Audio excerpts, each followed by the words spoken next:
Before you move to Raleigh, North Carolina, you need to know how much things cost here. And one of these numbers is going to surprise you. We're starting right here in the grocery store because this is the number that catches most people off guard.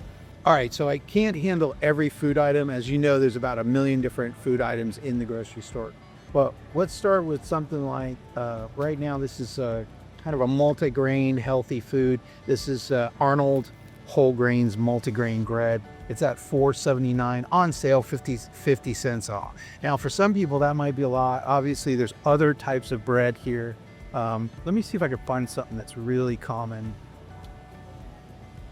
All right, well, I'm gonna go with what we buy at the store. Okay, so we buy Dave's bread, for instance, Dave's Killer bread. And this is a thin sliced Dave's Killer 21 whole grains on it. And basically it's at $6.49. Let me show you guys. So it's at $6.49 and it's not on sale. You know, it's not on sale this week. So that's, you know, for a lot of people that might be a shock because it's actually not that cheap. Now Dave's Killer bread is a little bit better than most, and it's a little healthier than most. It's not like Wonder Bread. But let's talk about Wonder Bread. I don't know, do you guys still buy Wonder Bread? You can get Wonder Bread today for $2.99 on sale. Normally $3.99, on sale for $2.99. I'm looking on this side just for kind of a generic loaf of Policy is actually going for $2.69. So you got a lot of different types of bread, okay? But you can get loaves as low as $2.69. That's going to buy you, you know, a little bit more processed bread, but you can definitely survive on that. Next up on the list, we're in the egg section. So I've got 12 count of large. These are just a generic brand of large grade A eggs, and they're going $2.19 a dozen. So $2.19 for those, and then the jumbo are $2.39. That's really, real low, actually, in my mind. However, I typically go for something more like the cage-free style. We like the cage-free. Honestly, it probably just makes us feel better about the chickens that lay these eggs. But cage-free brown eggs, these are $3.99 a dozen. So, you know, we all remember eggs going up exponentially for a while there, and you can still get a dozen eggs for $2.50 here. So that's actually shocking to me and surprising. Let's head over to milk because I think that might surprise you guys too. Walking around the store making this video is making me hungry and sad. Well, I'm hungry because I'm looking at all this great food. I'm also sad because of these prices. I also think I'm turning into Bobby Flav if you haven't seen him. We do M&M's movie night on Friday nights, and so we buy like a nice big bag to share. And these M&M's, man, this price has gone up. Look at the price of that normally, $6.59, and this one is $5.79.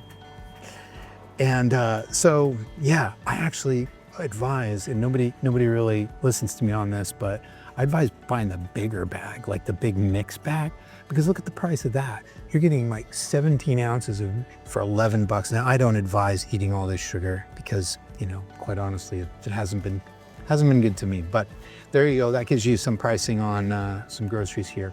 We're gonna hit one more that's gonna surprise you. Let's grab one more item to look at, and then we'll go out to something that really does surprise people when they move here. One shining light for a lot of people when it comes to groceries is Costco. And I want to let you know that there's plenty of Costco's here in Raleigh, North Carolina. Usually, most areas, I'd say you can get to one within 20 to 30 minutes. So not too bad if you make your grocery trip once a month or twice a month.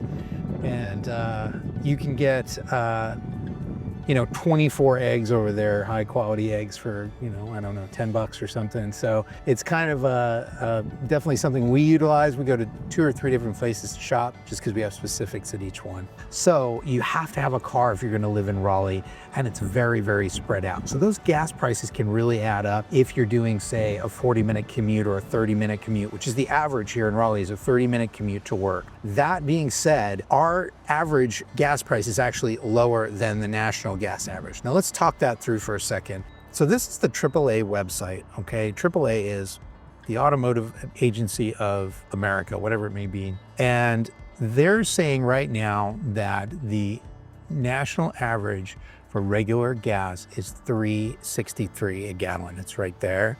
And that's because we're actually having a conflict with Iran. So if you look at the average right here in Raleigh, it's $3.39. When you cover that with a shadow, see if it's easier to read. Yeah, $3.39 for unleaded here at the pump.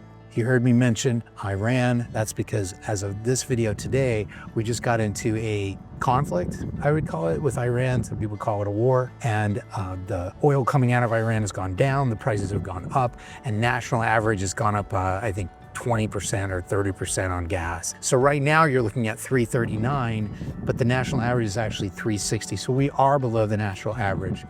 But what may shock you is how much driving you're going to do. So that's part of what we talk about when we talk about gas prices and travel prices. So for me personally, with my car, I drive a mid-sized sedan. It's about 14 gallons. It can cost me somewhere between $55 and $60 to fill up my gas tank. Next up, this is a place where a lot of people get things wrong when they're making up their budget for the month and deciding where they're going to live in Raleigh. Let me jump in real quick and say if this video has been helpful for you, hit the subscribe button right now so you can see more information about Raleigh, North Carolina area. Also, we have a playlist and I'm going to put a link to it after you subscribe. You can click on this playlist and it will give you more information about the area, more information about what it's really like to live in Raleigh, North Carolina to help you on your way. All right, let's get to the next subject, which is, you don't want to miss this next section because we're going to be talking about housing prices. And yes, we are going to be talking about purchasing a home or a townhome as well as renting, because I know there's some people who need to come into the area and rent for a while and then they're going to purchase. So before you move here, it's really a good idea to get an idea of what the monthly cost is going to be for your housing and get a quick consultation to be able to figure out what's the right area for you. As I keep talking about this, you're going to start to see how it's so important to pick the right area. So just for example, we're going to be talking about a house that's a 3-bedroom, 2-bath house,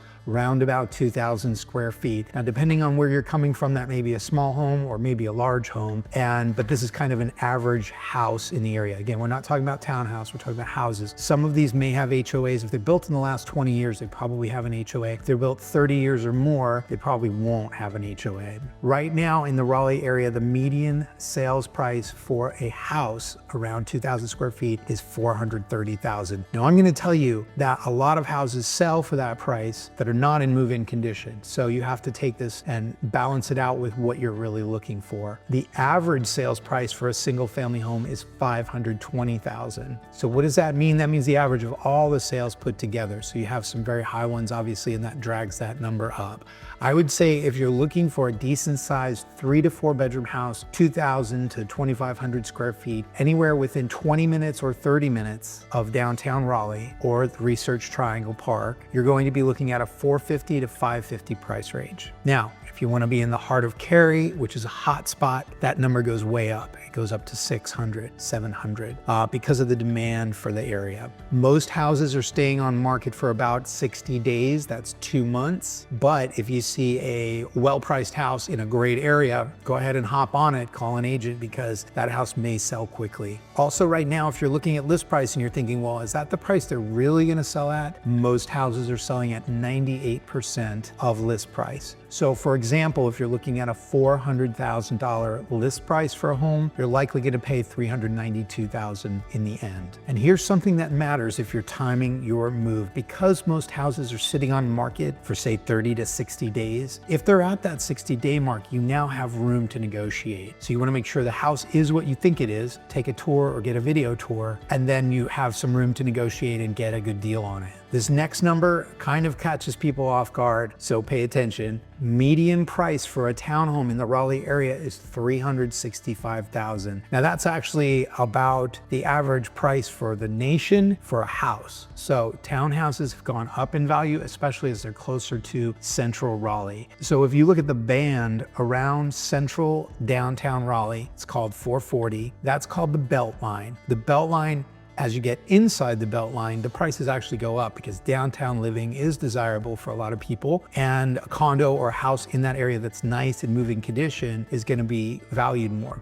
As you start to get outside of that Beltline and you go, say, 15 to 20 minutes drive, that's where you start to see the bargains. So it's, again, a really important, and not every neighborhood is the same, guys. So it's really important to connect with somebody ahead of time and say, hey, I'm looking in Zebulon, I'm looking in Lillington, you know, I notice I can get a really nice house for $375,000, $400,000. Well, why is that? Well, there's reasons for that, and we can talk you through that. So connect with us on this number or this email right now, and pause the video, save the number, go ahead and contact us, and let's just get a 5-minute phone call so we can talk about what areas you should be looking in before you make your moving plans and before you hire a moving van. So a lot of people ask me, what are the average HOA fees out here? Well, there is no standard fee. It's going to be somewhere between $75 and somewhere upwards of $275, in that range from $75 to $275. And it just varies on how new or how old it is. The newer places actually have a lower HOA because they preload the HOA funds when the place is purchased, and the roof is new and the exterior is new. So it's many years before they're going to have to make real big capital improvements, which means like exterior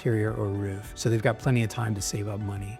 Most neighborhoods in Raleigh have an HOA. The reason being they've expanded massively in the last 20 years, massive building. And what that means for you is you're almost certainly looking at a newer home, you're going to be looking at an HOA fee. And as I said, it could be anywhere from $75 to $275. That's really going to impact your monthly fee if you're buying. If you're a renter, the owner of the property should be paying that HOA fee for you. Speaking of rents, the average rent for a 3-bedroom, 2-bath place is around $2,000 per month. Now that could be 20 minutes from Raleigh. I'm standing in a brand new home that's renting for about $2,000 a month. It's a 3-bedroom, it's 1,950 square feet. It has a 2-car garage. This is the perfect example of what you're going to get as you're just 20 minutes from downtown. You can get on the freeway and get to Research Triangle in about probably 30 minutes. You just get on 540. This next one is something that a lot of people ask, so you might want to pay attention. What are the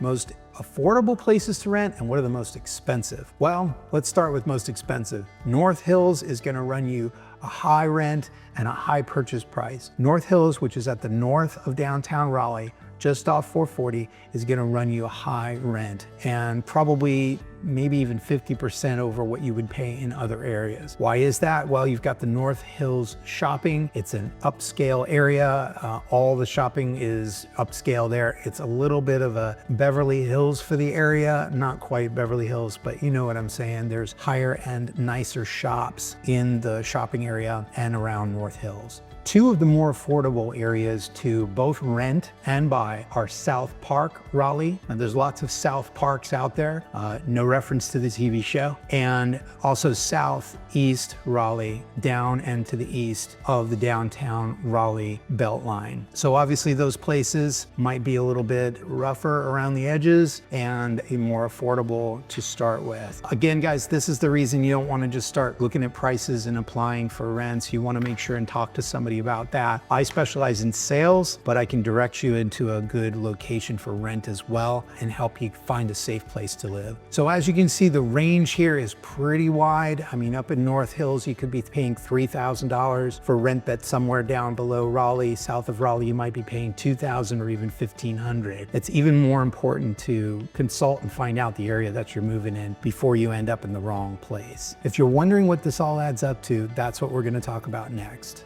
Here's a quick stat for you as far as property taxes. Wake County property taxes run at 0.72% as of this video. And for a $430,000 home, that equals out to about $3,100 in property taxes per year. Now, if you're moving into Cary or Apex or Garner, you're gonna have a different tax because those are towns and cities. They have their own municipalities and they add on a tax. It varies from town to town. So you wanna check that out before you buy. Find out what your taxes are going to be. Up next, let's talk about what you're going to spend on utilities to live here in the Raleigh area. Next up is something everybody asks about, and it's very important for your monthly bills. I just went through my electric bill and came up with an average for the year. I'll let you know what we paid We have a 3,000 square foot home with an extra additional portion to it.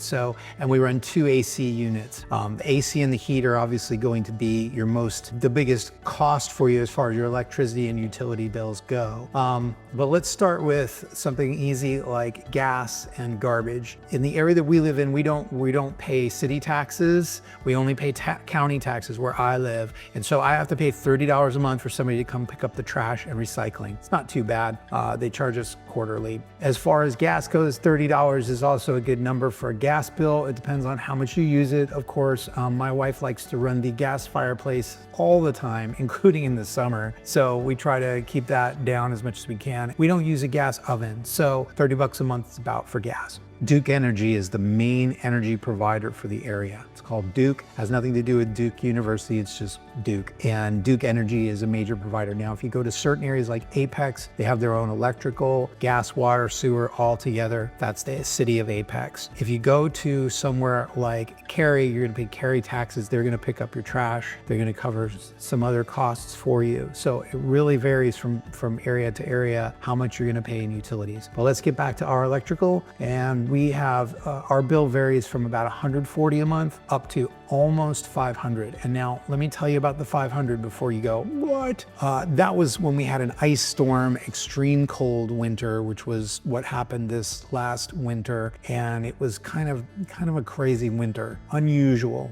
is what I would say. So what I did was I broke down my electrical costs for the year. It was $27.98, so about $2,800 per year for my electric bill. Compare that to your area and let me know. I came from Southern California. A kilowatt was like 45 cents. I mean, it was really expensive. Over here, it's far less than that. It's somewhere between 15, 20 cents. So depending on your area, it could be more or it could be less, but that's a good round number. What other utilities will you have? Well, your usual gas, electric, water, trash, sewer.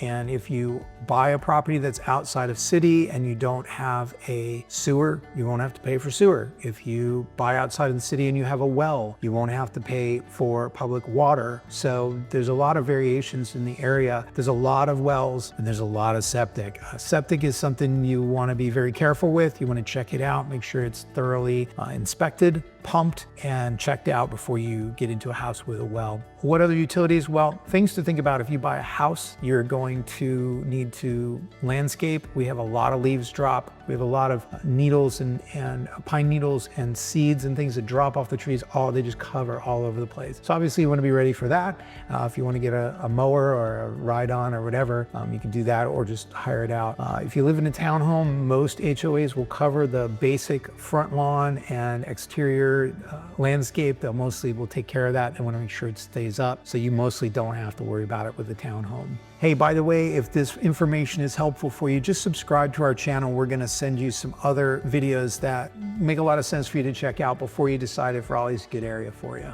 This next thing is something that people who move to the area overlook, and other videos don't even talk about it. I'm talking about school systems. Now, there's several different counties around Raleigh. You can research that on your own, but a lot of people move into the Wake County area. It's close to Raleigh. It encompasses Raleigh downtown, Cary, Apex, Holly Springs, and part of Fuquay. Now, I get people calling me all the time from other states. Hey, Chris, we gotta be in the Wake County school system. Well, let me tell you the truth about this, and I want you to take it and do with it as you please. The Wake County school system is decent, okay? And if you go on a website or you Google it, you're going to have ratings for each of the schools. It's gonna be a 1 to 10 scale. Some of them will be a 6 out of 10, some of them will be an 8. Somebody called me the other day and said, we have to have at least a 7 out of 10. I said, sir, I really recommend that you research that specific school, talk to that staff, maybe even get an appointment with somebody who places your child or the principal to be able to say, hey, how are kids doing in this school system? I have another video where we talk about an article from USA Today where they review the school scores for reading, writing, and math, and the scores are really very average and sometimes below average for the schools. So you have to dive deep into the local school and find out, what is going going on with the local school. That being said, and again, not a lot of people talk about this, there are many really great private schools. And before you dismiss them because of price, there's what's called the Opportunity Scholarship here in North Carolina. The state of North Carolina has infused millions of dollars into the system to make sure you can choose the school that you want. Not everybody gets it. You have to apply, but you have a very good chance to get up to $7,400 towards your school, even if it's a private school. Now, those schools vary in price from below $7,000 to way above, but that's a lot better than being subject to whatever school you're nearby. That being said, I would definitely research the schools near the houses that you're looking at or the area that you want to rent and find out what they're really about. Dig into that actual school, look on maybe some forums or do some ChatGPT. Try to dig into what the scores are for the students that are coming out of that school, because you don't want to put your student into a school where people are average or are below average and then are not doing real well, because that's probably where they're going to trend. So I'm sure that's going to sound a little harsh for some people. I'm just tell it like it is kind of guy, and I would want to really research any school that I would be putting my boys in. Up next is where the conversation really changes from cost to what is free. This is where the conversation really changes, and we talk about lifestyle and free stuff. I will tell you that I have been massively impressed with the park systems, especially around the town of Cary, Apex, Holly Springs. The parks are incredible. I have 2 little boys, so we take them to the playgrounds a lot. We want to find the best playgrounds, best parks, want them to have fun, wear out their energy, all the good stuff. And we've just been really impressed with what the park systems look like. Now, not all of them are like that, but for instance, you have something called Pullen Park, and we'll show you some clips of Pullen Park right here, Pullen. That's right near downtown Raleigh, and they have a train that runs. They have a big lake and lots of cool Christmas decorations, a merry-go-round. It's just a really cool place for kids to hang out, and that is a Raleigh park. Now, there's a small fee for the train. I think it's a couple dollars, but the amount of entertainment you get out of this little park that's sponsored by the city of Raleigh is totally awesome. One of our favorites too is Hemlock Bluffs. I will put some clips here of Hemlock Bluffs in Cary. It is a nature preserve, so you'll find lots of wooded cover on the ground and ground cover and sticks and trees and leaves and pine needles and everything all over the place. They have classes there with a beautiful classroom and an interactive area for the kids to check out. It's all sponsored. It's all basically free. And there might be a small fee for the classes, but again, you can go to Hemlock Bluffs for free. Probably the masterpiece of the whole area when it comes to parks is the downtown Cary Park. $64 million they spent on this park. Now, that number is just staggering, but when you get there, it's so beautiful. It's set up for kids. They can just go. There's an amphitheater there. There's a little market cafe. You can get a coffee, a little bite to eat. There's a beautiful big fountain, and during Christmas, it's all lit up with Christmas lights. It's just awesome. Lifestyle-wise, here in Raleigh, get ready to be outside. Bring your winter clothes. Get ready to have shorts and a t-shirt on in the summer because it just gets hot and sticky. Take an extra shower every day. But if you're ready for weather, again, it's not extreme weather. I have another video where I talk about pros and cons. And one of the biggest pros is that we don't have severe snow. So some people think their image of North Carolina is snow. Up in the mountains, 3 hours away, yes, you do have snow consistently and a lot during the winter, but not here in Raleigh. We get 3 to 4 inches of snow a year. It sits on the ground for a couple days. The kids make some snowmen. Everybody posts it on Instagram and it goes away in 3 days. That's really reality of that. But if you're ready for an outdoor type lifestyle, you've got Jordan Lake, you've got all the parks that I mentioned, camping nearby, 2.5 hours to the beach, 3 hours to the mountains, and you've got everything that you need in the area. Raleigh provides a lot, especially if you're coming from an area that you can't maybe get outdoors as much. You're snowbound during the winter. You're gonna love it here. It's gonna feel like California. If you're coming from California, be ready. It's definitely weather and it does get cold during the winter. You might be in the early stages of considering a relocation move to Raleigh, North Carolina. Subscribe to our channel, watch a couple videos, check out what my take is. I relocated from the West Coast to the East Coast, and what I'm putting together is my list of favorite things, not favorite things, things you need need to take care of and get ready for if you're going to move to this area, depending on where you come from. So we've created a playlist and we've got some videos here that you can watch up next that will help you identify the pros and cons, and also will help you identify some of the best areas that you might want to check out before you start relocating. And as always, we'll see you on the next video.